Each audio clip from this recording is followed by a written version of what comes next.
পূব গোৱালপাৰা সমষ্টিৰ বিধায়ক একে ৰছিদ আলমৰ ১ ডজন আধাৰশিলা স্থাপন।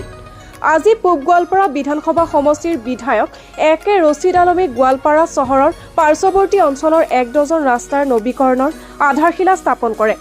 গোৱালপাৰা চহৰৰ ১৪ নং ৱাৰ্ডৰ কিস্মাতপুৰত ২টা ৰাস্তা, কাৰবালা টু গোবিন্দপুৰ ৰাস্তা, কাৰবালা তিনিআলি টু মাকৰি যোৱা ৰাস্তা, গোৱালপাৰা চহৰৰ ট্ৰান্সপৰ্ট পইণ্টৰ মেৰামতি, FCI গুদাম টু মইলাপাথাৰ বজাৰ যোৱা ৰাস্তা আৰু কালু বজাৰৰ পৰা বলদমাৰী চৰ আইনাল বজাৰ যোৱা ৰাস্তাৰ নৱীকৰণ আঁচনিৰ জৰিয়তে কেইবা কোটি টকীয়া পথ নৱীকৰণৰ আধাৰশিলা স্থাপন কৰে।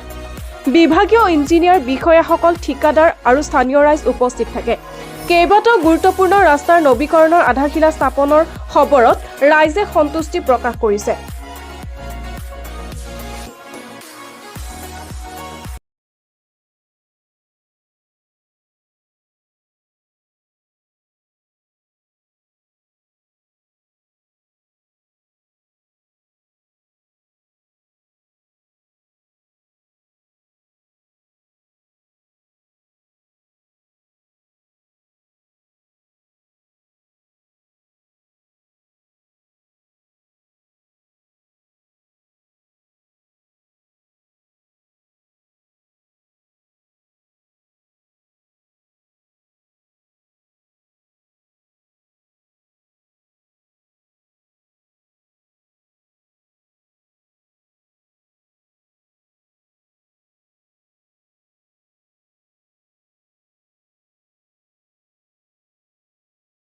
নগৰবেৰাৰ পৰা ইমনুল হাছানৰ প্ৰতিবেদন, নিয়মীয়া খবৰ।